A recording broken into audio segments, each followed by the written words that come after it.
بسم اللہ الرحمن الرحیم بسم اللہ الرحمن الرحیم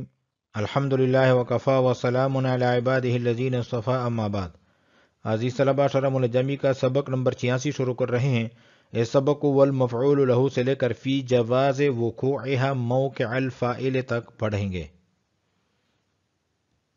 والمفعول لہ بلا لام،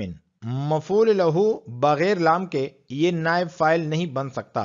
لأن النصب فیہ مشعر بالعلیت، کیونکہ مفعول لہ بلا لام میں جو نصب ہیں وہ دلالت کرتا ہے علت ہونے پر۔ فلو اسند الیہ الفعل، پس اگر اس کی طرف فعل کی اسناد کر دی جائے، فات النصب والاشعار، تو نصب بھی فوت ہو جائے گا اور اشعار دلالت کرنا بھی فوت ہو جائے گا۔ بخلاف ما اذا کان مع اللام، بخلاف اس مفعول لہ کے جو لام کے ساتھ ہو، جس طرح کہ ضربہ للتعذیب، تو یہاں پر للتعذیب نے نائب فاعل ضربہ کا ہے۔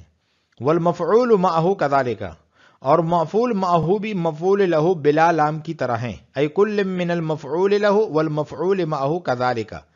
کہ مفعول لہ اور مفعول معہ میں سے ہر ایک جو ہے وہ اسی طرح ہے، یعنی نائب فاعل نہیں بن سکتے۔ کل مفعول الثانی والثالث من باب علمت وَأَعْلَمْتُ فِي أَنَّهُمَا لَا يَقَعَانِ مَوْقِعَ الْفَاعِلِ، کہ یہ باب علمت کے دوسرے مفعول اور باب اعلمت کے تیسرے مفعول کی طرح ہیں، اس بات میں کہ یہ دونوں نائب فاعل نہیں بن سکتے، فاعل کی جگہ پر کھڑے نہیں ہو سکتے۔ اما المفعول لہ فلما عرفت، مفعول لہ نائب فاعل کیوں نہیں بن سکتا؟ اس کی وجہ جو ہے وہ آپ جان چکے ہیں۔ فلما عرفت، بوجہ اس چیز کے جو آپ جان چکے ہیں۔ وَأَمَّا الْمَفْعُولُ مَعَهُ، بہرحال مفعول معہ یہ نائب فاعل کیوں نہیں بن سکتا؟ لِأَنَّهُ لَا يَجُوزُ إِقَامَتُهُ مَقَامَ الْفَاعِلِ، کیونکہ اس کو فاعل کی جگہ پر کھڑا کرنا جائز نہیں ہے۔ مَعَ الْوَاوِ الَّتِي أَصْلُهَا الْعَطْفُ، اس واو کے ساتھ جس کی اصل جو ہے وہ عطف ہیں۔ اذ ہی دلیل الانفصال، اس لیے کہ یہ انفصال کی دلیل ہے۔ والفاعل کالجزء من الفعل، اور فاعل جو ہیں یہ تو فعل کی جز کی طرح ہوتا ہے۔ ولا بدون الواو، اور واو کے بغیر بھی مفعول معہ نائب فاعل نہیں بن سکتا، کیونکہ فإنہ لم یعرف، کیونکہ اس وقت نہیں پہچانا جائے گا، حینئذ کونہ مفعولا معہ، کہ یہ مفعول معہ ہے، کیونکہ نہیں پہچانا جائے گا اس وقت اس کا مفعول معہ ہونا۔ وَإِذَا وُجِدَ الْمَفْعُولُ بِهِ فِي الْكَلَامِ مَعَ غَيْرِهِ مِنَ الْمَفَاعِيلِ الَّتِي يَجُوزُ وُقُوعُهَا مَوْقِعَ الْفَاعِلِ، کہ جب مفعول به پایا جائے کلام میں دیگر مفاعیل کے ساتھ جس کا فاعل کی جگہ پر کھڑا ہونا جائز ہو، تعین المفعول به، تو مفعول به کا نائب فاعل بننا یہ متعین ہوگا۔ لہو ای لوقوعہ موقع الفاعل، یعنی فاعل کی جگہ پر کھڑے ہونے کے لیے۔ لشدت شبہہ بالفاعل، مفعول به کا فاعل کے ساتھ شدید مشابہت کی وجہ سے۔ فی توقف تعقل الفعل علیہما، ان دونوں پر فعل کا تعقل کے موقوف ہونے میں۔ فإن الضرب مثلا کما انہ لا یمکن تعقلہ، کیوں؟ جس طرح کہ ضرب جو ہیں، مثلا جیسا کہ ضرب ہیں، اس کا تعقل جو ہے وہ ممکن نہیں ہے۔ بلا ضارب کذالک لا یمکن تعقلہ بلا مضروب، کہ بغیر ضارب کے اس کا تعقل ممکن نہیں ہے، اسی طرح بلا مضروب، یعنی بغیر مضروب کی بھی اس کا تعقل ممکن نہیں ہے۔ بخلاف سائر المفاعیل، بخلاف باقی تمام مفاعیل کے، فإنها لیست بہذہ الصفت، کیونکہ وہ جو ہیں اس صفت کے ساتھ متصف نہیں ہے۔ تقول، آپ کہیں گے ضرب زید بإقامت المفعول به مقام الفاعل،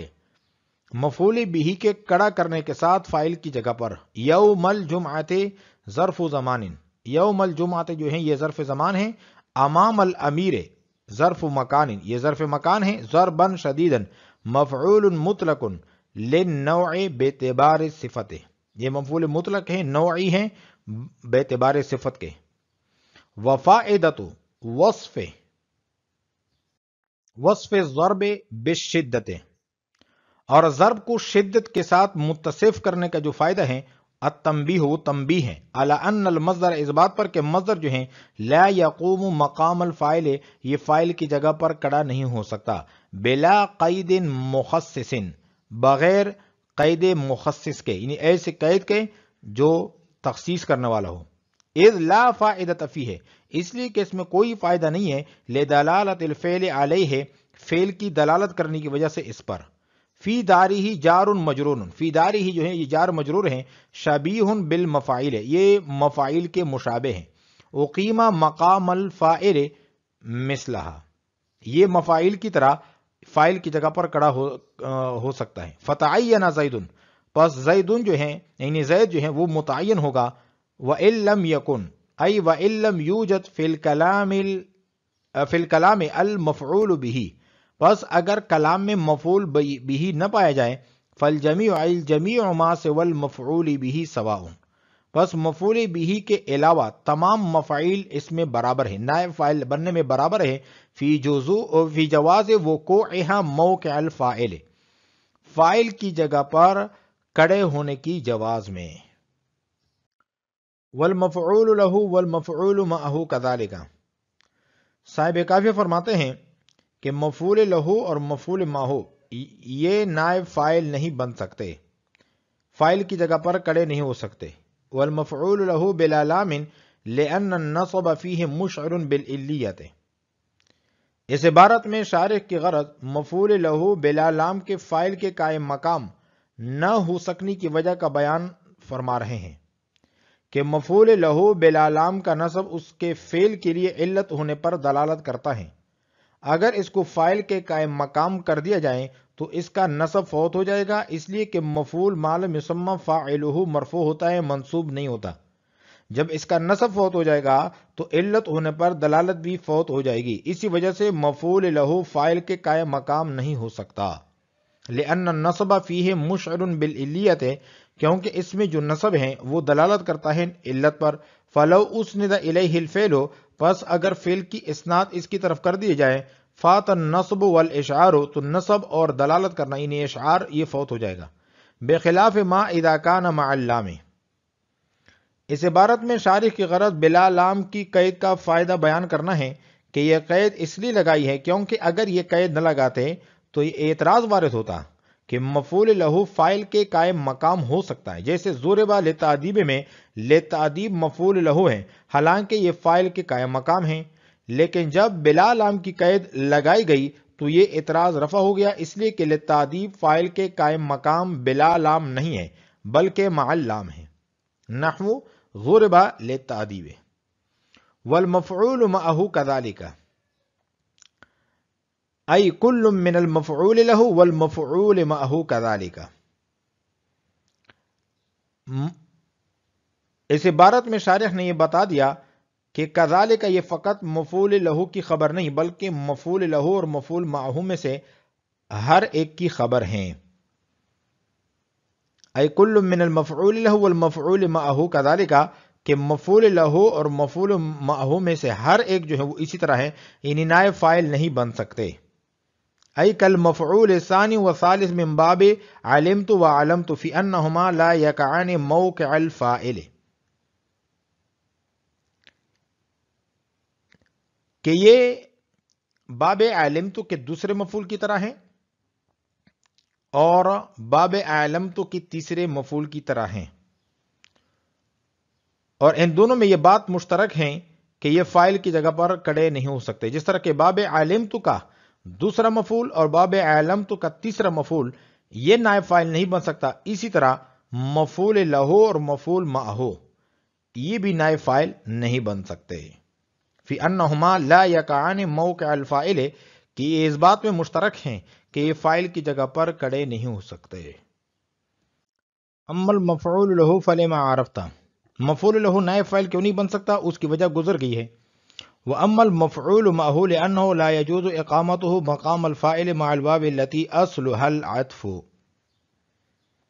اس عبارت میں شارح مفعول معه کے فاعل کے قائم مقام نہ ہو سکنے کی دلیل بیان فرما رہے ہیں کہ مفعول معہو کے فائل کے قائم مقام نہ ہونے کی دو صورتیں ہیں. نمبر 1 واو کے ساتھ ہو، نمبر 2 واو کے بغیر ہو. واو کے ساتھ فائل کے قائم مقام ہونا اس لیے جائز نہیں کیونکہ واو کی اصل عطف ہیں، اور عطف معطوف علیہ اور معطوف کے درمیان مغایرت چاہتا ہے، اور واو کا عطف کے لیے ہونا یہ انفصال کی دلیل ہے. اور مفعول ما لم یسمى فاعلہ بمنزلہ فعل کی جز کے ہوتا ہے فاعل کی طرح، اور جز اتصال کا تقاضا کرتا ہے، اور اتصال اور انفصال میں منافات ہیں. اور واو کے بغیر بھی فاعل کے قائم مقام نہیں ہو سکتا، اس لیے کہ اس وقت اس کا مفعول معہو ہونا معلوم نہیں ہوگا، کیونکہ مفعول معہو تو واو کے ساتھ ہوتا ہے. وَأَمَّا الْمَفْعُولُ مَعَهُ لِأَنَّهُ لَا يَجُوزُ إِقَامَتُهُ مَقَامَ الْفَاعِلِ مَعَ الْوَاوِ الَّتِي أَصْلُهَا الْعَطْفُ، کیونکہ مفعول معہو کا فاعل کی جگہ پر کڑا کرنا یہ جائز نہیں ہے اس واو کے ساتھ جس کی اصل جو ہے وہ عطف ہے. اذ ہی دلیل الانفصال ہے، اور یہ عطف جو ہے وہ انفصال کی دلیل ہے. والفاعل کالجزء من الفعل، اور فاعل جو ہے یہ فعل کی جز کی طرح ہوتا ہے. ولا بدون الواو، اور واو کے بغیر بھی نائب فاعل نہیں بن سکتا. فإنه لم يعرف حينئذ كونه مفعولا معه، کیونکہ اس وقت اس کا مفعول معه ہونا معلوم نہیں ہوگا. وإذا وجد المفعول به تعين المفعول به له. سابع کافیہ کی عبارت کا حاصل یہ ہے کہ جب کلام میں مفعول بھی پائے جائے اور اس کے ساتھ اور مفاعل بھی ہوں کہ جو فاعل کے قائم مقام ہونے کی صلاحیت رکھتے ہوں، تو فاعل کے قائم مقام ہونے کے لیے مفعول بھی متعین ہوگا. وَإِذَا وُجِدَ الْمَفْعُولُ بِهِ فِي الْكَلَامِ مَعَ غَيْرِهِ مِنَ الْمَفَاعِيلِ الَّتِي يَجُوزُ وُقُوعُهَا مَوْقِعَ الْفَاعِلِ، کہ جب مفعول بھی پایا جائے کلام میں مَعَ غَيْرِهِ مِنَ الْمَفَاعِيلِ الَّتِي، اپنے دیگر مفاعیل کے ساتھ، یجوز وقوعها موقع الفاعل، کہ جس کا فاعل کی جگہ پر کڑا ہونا جائز ہے. تعین ای المفعول به له، تو نائب فاعل بننے کے لیے مفعول به متعین ہوگا. ای لوقوعه موقع الفاعل لشدت شبهه بالفاعل، یعنی فاعل کی جگہ پر کڑے ہونے کے لیے لشدت شبہہ بالفاعل. اس عبارت میں شارح کی غرض فاعل کے قائم مقام ہونے کے لیے مفعول بھی کے متعین ہونے کی وجہ کو بیان کرنا ہے کہ مفعول بھی کو فاعل کے ساتھ شدید مشابہت ہے، کیونکہ جس طرح فعل متعدی کا تعقل فاعل پر موقوف ہے، اسی طرح مفعول بھی پر بھی موقوف ہیں. مثلا ضرب، یعنی جس طرح اس کا تعقل ضارب کے بغیر ممکن نہیں، اسی طرح مضروب کے بغیر بھی ممکن نہیں، بخلاف باقی مفاعیل کے کہ وہ اس مرتبے پر نہیں، اس لیے نائب فاعل مفعول بھی ہوگا. جو فاعل کے قائم مقام بننے کی صلاحیت رکھتے ہوں، جیسے ضرب زید یوم الجمعۃ امام الامیر ضربا شدیدا فی دارہ، اس میں زید جو ہے مفعول بھی ہے جو فاعل کے قائم مقام ہونے کے لیے متعین ہے، اور یوم الجمعۃ مفعول فی ظرف زمان ہے، اور امام الامیر مفعول فی ظرف مکان ہے. ضربا شدیدا مفعول مطلق نوع کے لیے ہے، اور فی دارہ جار مجرور یہ کلام میں فضلہ ہیں اور یہ مفاعیل کے مشابہ ہیں. لشدت شبہہ بالفاعل، مفعول بھی کا فاعل کے ساتھ شدید مشابہت کی وجہ سے. فی توقف تعقل الفعل علیہما، ان دونوں پر یعنی فاعل اور مفعول بھی پر فعل کے تعقل کے موقوف ہونے میں. فإن الضرب مثلا، کیونکہ ضرب جو ہے مثال کے طور پر کما انہ لا یمکن تعقلہ، کہ جس طرح اس کا تعقل جو ہے بغیر ضارب کے ممکن نہیں ہے، اسی طرح لا یمکن تعقلہ بلا مضروب، اس کا تعقل جو ہے بغیر مضروب کی بھی ممکن نہیں ہے. بخلاف سائر المفاعیل، بخلاف باقی تمام مفاعیل کے. فإنہا لیست بہذہ صفت، کیونکہ وہ اس صفت کے ساتھ متصف نہیں ہے. تقول، آپ کہیں گے ضرب زید باقامت المفعول به مقام الفاعل، مفعول بھی کے کڑا کرنے کے ساتھ فاعل کی جگہ پر. یوم الجمعۃ ظرف زمان، یوم الجمعۃ ظرف زمان ہے. امام الامیر ظرف مکان، یہ ظرف مکان ہے. ضربا شدیدا مفعول مطلق للنوع باعتبار صفت، یہ مفعول مطلق ہیں، نوعی ہیں باعتبار صفت کے. وفائدۃ وصف وصف الضرب بالشدت التنبیہ علی ان المصدر لا يقوم مقام الفاعل بلا قید مخصص۔ یہاں سے ایک سوال کا جواب دے رہے ہیں۔ سوال یہ ہے کہ مفعول مطلق کی مثال تو ضربن پر تام ہو گئی، پھر شدیدن کا اضافہ کیوں کیا؟ تو اس کا جواب یہ ہے کہ ضربن کو شدیدن کے ساتھ متصف کرنے کا فائدہ اس بات پر تنبیہ کرنا ہے کہ مصدر بغیر مخصص کے فاعل کے قائم مقام نہیں ہو سکتا، اس لیے کہ تنہا مصدر بلا قید مخصص کوئی معتد بھی فائدہ نہیں دیتا، کیونکہ مصدری معنی پر خود فعل مذکور جو ہیں وہ دلالت کرتا ہے، حالانکہ فاعل عمدہ ہونے کی وجہ سے معتد بھی فائدہ کا محل ہے، لہذا جس چیز سے کوئی معتد بھی فائدہ نہ ہو تو وہ فاعل کے قائم مقام نہیں ہو سکتا، الا یہ کہ جب مصدر کو کسی صفت کے متصف کر دیا جائے، یعنی مصدر کو کسی صفت کے ساتھ متصف کر دیا جائے تو اس سے فائدہ حاصل ہوگا، لہذا یہ فاعل کے قائم مقام بن سکتا ہے۔ وفائدۃ وصف الضرب، اور ضرب کو متصف کرنا شدت کے ساتھ اس کا فائدہ یہ ہے تنبیہ کرنا مقصود ہے علی ان المصدر کہ مصدر جو ہے لا یقوم مقام الفاعل، فاعل کی جگہ پر کھڑا نہیں ہو سکتا، بلا قید مخصص بغیر قید مخصص کے، یعنی ایسی قید کے جو تخصیص کرنے والا ہو، اذ لا فائدۃ فیہ لدلالت الفعل علیہ، اس لیے کہ اس میں کوئی فائدہ نہیں ہے فعل کی دلالت کی وجہ سے اس پر۔ فی دارہ جار مجرور شبیہ بالمفاعیل، فی دارہ جو ہیں یہ جار مجرور ہیں، یہ دیگر مفاعیل کے مشابہ ہیں، وقیمہ مقام الفاعل مثلہا، اور اس کو فاعل کی جگہ پر جو ہیں وہ دیگر مفاعیل کی طرح کھڑا کیا جا سکتا ہے۔ فتعین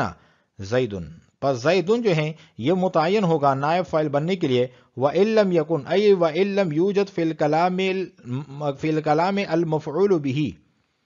فالجمیع ای جمیع ما سوى المفعول به سواء۔ یہاں سے بتلا رہے ہیں کہ اگر کلام میں مفعول به نہیں ہے اور فاعل بھی نہیں ہے اور دیگر مفاعیل موجود ہیں تو پھر جو ہے نائب فاعل بننے میں سارے کے سارے برابر ہیں،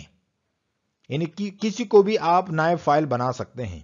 وَإِن لَمْ يُوجَدْ فِي الْكَلَامِ الْمَفْعُولُ بِهِ، اگر کلام میں مفعول به نہیں پایا جاتا، فالجمیع ای جمیع ما سوى المفعول به، پس مفعول به کے علاوہ دیگر جو مفاعیل ہیں وہ سواء برابر ہیں، فی جواز وقوعها موقع الفاعل،